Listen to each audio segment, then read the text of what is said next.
How are you doing? This is Martin from Gardens for Life. We have a little canning video for you. In this video we're going to explore a few reasons why pressure canning is awesome. Mainly because it actually saves you a lot of money because you can buy extra food when it's on special offer in the shops, or if you ever have a surplus or a glut in your gardens or homestead. It's also a great way to preserve the bounties of the hunting season as well, and it's always a good idea to build up your self-reliance a little bit in case there is another logistical shortage in the supermarkets. Today we are canning some bacon, in this case bacon offcuts, and I wanted to just show you the principles of pressure canning, which means that you're actually canning with steam rather than water, boiling water.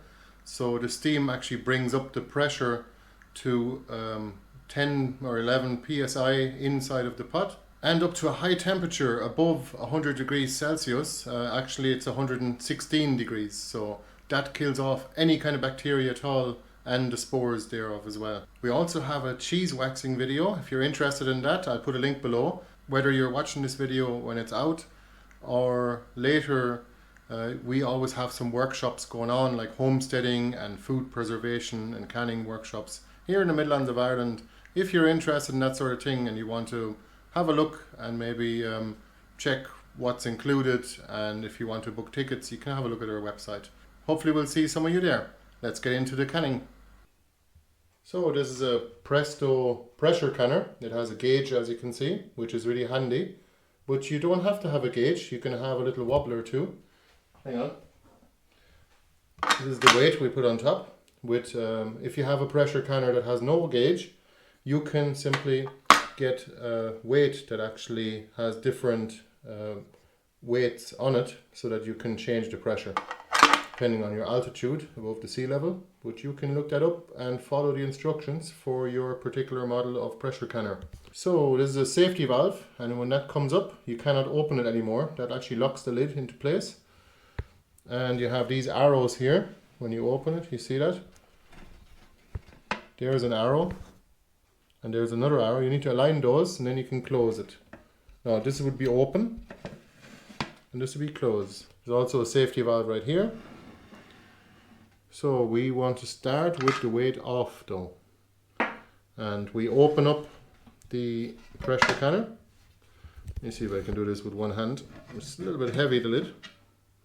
By the way, make sure that the rubber seal, hang on, make sure that the rubber seal is in properly. You can see it here. You should actually buy a spare one of those if you're buying one of these machines, because they can be hard to come by and they can be a bit expensive, maybe 30 or 40 euro. But it should last you a very, very long time.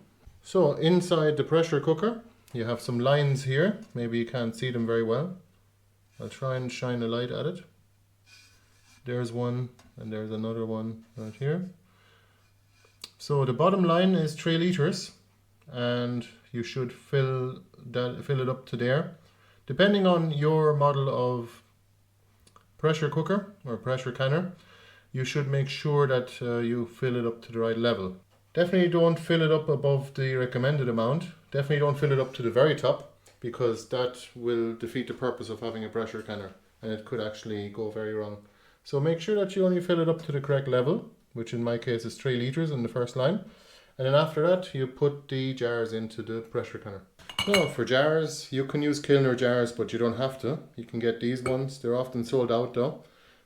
We get them from allpack.ie, and you get the lids too. Any color, you can get different colors like white, black, gold, and some kind of like marmalade jar kind of colors. And these are 80mm lids. I find that is a nice size, especially to get food out of the jar. So nice wide mouth jars. So what we do is we simply wash these jars out with hot water, and just to make sure that we get rid of any residues that might have been there from the factory. Just a quick tip on the water that you put into your pressure canner to start with. I would suggest putting in tap water, warm tap water, but not hot, but only lukewarm, because there's no point in using spring water or drinking quality water. I don't think any of the water will actually go into the jars, to be honest. But let me know in the comments what you think about that. Would you prefer to use drinking water for the 3 litres of water that goes into the pressure canner? Now let's take the bacon out of the fridge. You can use beef, diced beef, either from a butcher's or from a supermarket, or you can use bacon such as this. Raw packing chicken is really easy too, and it's just beef costs quite a bit more money, especially when you're jarring 7 kilos of it. So bacon is a lot cheaper and chicken is too. We haven't got a lot of bacon on hand, so we'll do another batch. So this is just bacon offcuts. It's also known as cooking bacon, I guess. And it's only about €2.50 a kilo. And rashers in comparison are about €10 per kilo. And that's not even for the branded ones. That's just the regular supermarket brands. So it's about just under a kilo per jar. Now, the jars are clean now and my hands have been washed. So what we do now is we simply unpack the bacon. You need a very sharp knife.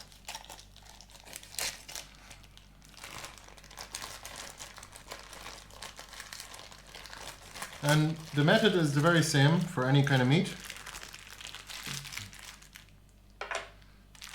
So all we do is we take some of the bacon and we simply stuff it in the jar. You could use a wide mouth funnel, but you don't have to, because you can just wipe the rims with some vinegar on a cloth afterwards.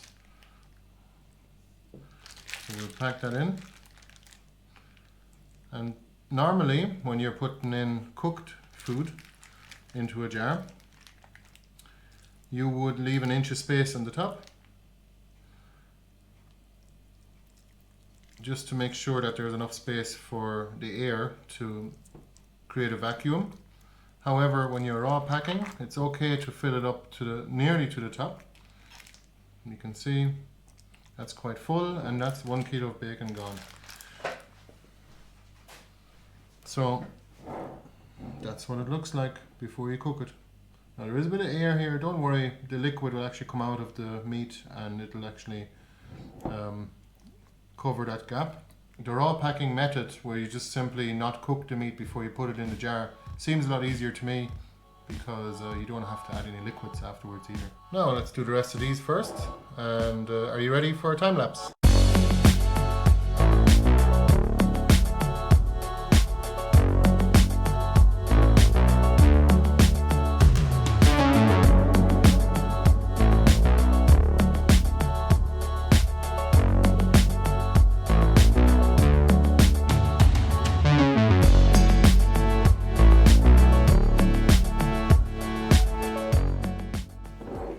A few things I just want to say to you about even bacon offcuts, for example. Sometimes you can get packets with very thick ones. They're not very desirable, but when you look at it, it's the same quality of bacon you get in the shop anyway, any of the rashers. And of course, if you can grow your own pigs and do it that way, you'd be much better off, because the quality of the food that the pigs would eat would be much better.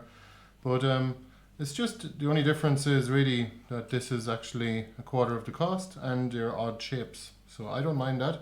You can actually wrap rashers in parchment paper and put them into the jar and add liquid, and then you can jar them up that way. The shape of the rashers will actually stay intact even after cooking them. You can see here, I don't mind that. Like once you cook it in the jar, it actually becomes quite malleable anyway. So once you are taking it out, it's as I said, more of a tuna texture, but it's really nice. And especially when you fry it in the frying pan for a few minutes with some eggs. It's my favorite breakfast, bacon and eggs. And why wouldn't it be?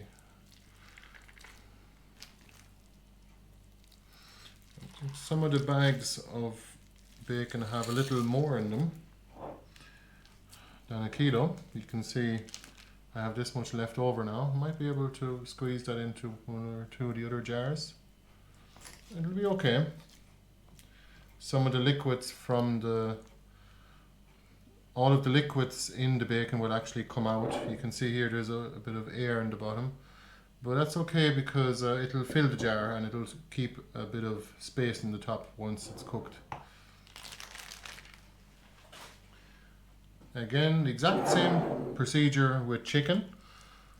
I could do another video doing this with chicken, but really there is no difference because it's the same procedure, same method, and you are cooking it for the same duration, about 85 minutes for a 1 litre jar. You could go to about 82 minutes to be precise.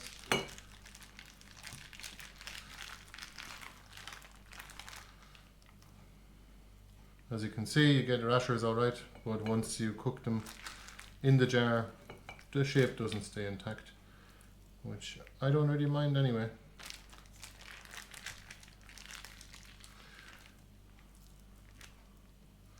And you could use smaller jars because it's quite a lot of bacon to go through if you have only 1 or 2 people in the house that eat it.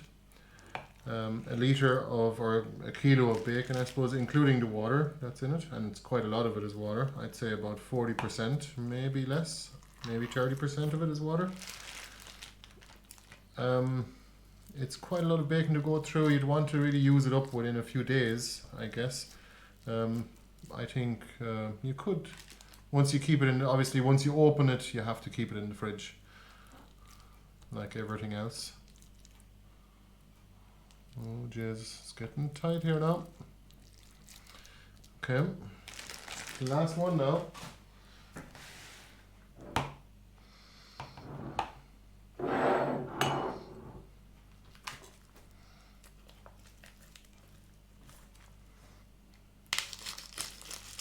And we do not sterilize the jars when we pressure can. Well, we don't anyway. You can if you like. But I think it is redundant because with the heat that you're building up to, 116 degrees Celsius, when the steam builds up inside the pressure cooker and you're running it at about 10 or 11 psi, you will not have any bacteria or spores of bacteria, including botulism, in the jars at present after the 90 minutes.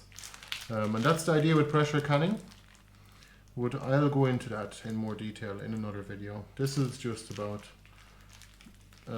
basically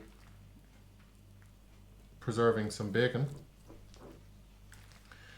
And if you like, we could have a live questions and answers. Leave your questions in the comments and I'll make a video answering them. Might even go live on the video so that people can ask more questions as we go. I will announce it on our website, and we also have a workshop day for food preservation and canning as well. That includes not just canning but also cheese waxing and a number of other methods of preserving food, including drying and dehydrating and all kinds of other fun things.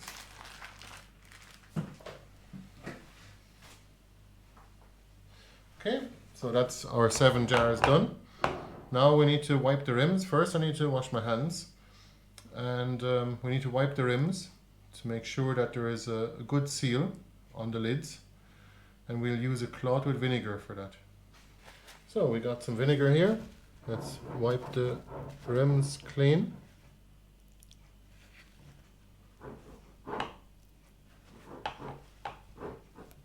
Always use a different part of the cloth too to actually wipe it.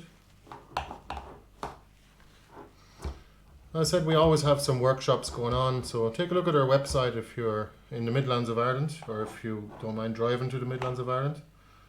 And we hope to see you at one of our workshops. And we have some practical ones and some more theoretical workshops with some practical elements, including homesteading. Now, that's them all wiped, and now we put the lids on. Now we put them on, and then we put them hand tight, not too tight. Don't overdo it.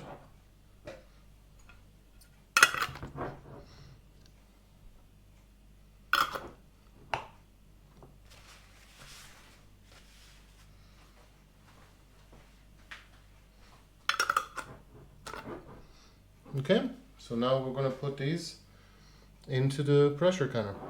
And you look at this lid here is not concave and this one is. Can you see the difference? It might be a little hard to pick up on the camera, but in real life with 3 dimensions you can see it very well. So this lid here is kind of concave, so that's how you know that there is a vacuum in it. And it's very reliable, the vacuum in these. I haven't had one fail yet, and I've kept some of these jars for up to a year already. We simply put our jars into the pressure canner. Again, if you are using the raw pack method, which means putting raw meat into jars, or raw vegetables for that matter, the jars will be cold, and the water is cold, and the food is cold.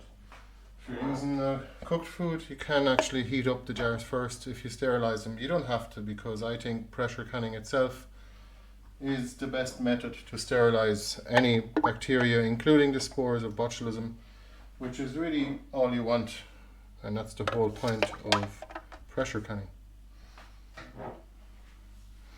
Okay, so we have a little gap between them so that the steam can get in. And you could put another layer of smaller jars on top, but you don't have to.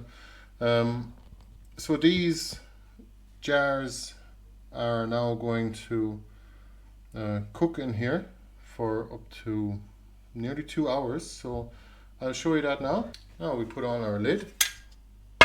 And again, take a look at the line here. You can see it here. This is the arrow. So you line up the other arrow. Is the other arrow, and you close it, and that's it. That's secure now. I like to place this little safety valve in case it does go off. You never know. Place it towards the back of the cooker, and make sure that you can see the pressure gauge. So from this angle here, we can see the pressure gauge from the kitchen, and that's fine. So let's turn it on. You definitely got to cook it on full heat for a while, until the steam comes out of here, visually. It's really important to make sure that you do not have the weight on the pressure nipple.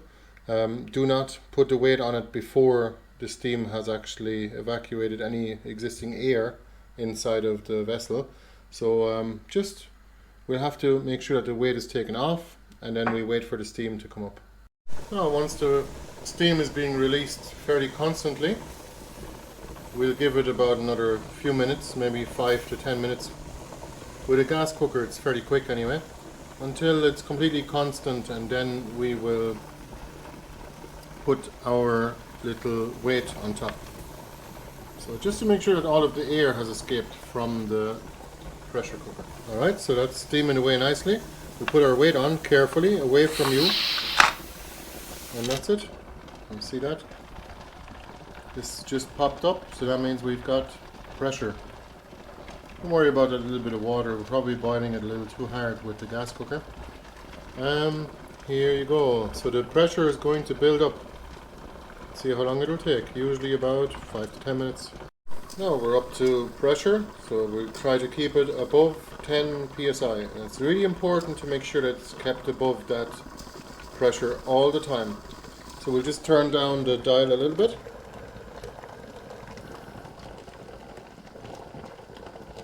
You can keep turning it down bit by bit as the jars inside get warmer and warmer till they get up to temperature, same as the rest of the steam inside of the pressure cooker, and then it's going to take very little energy to keep it going.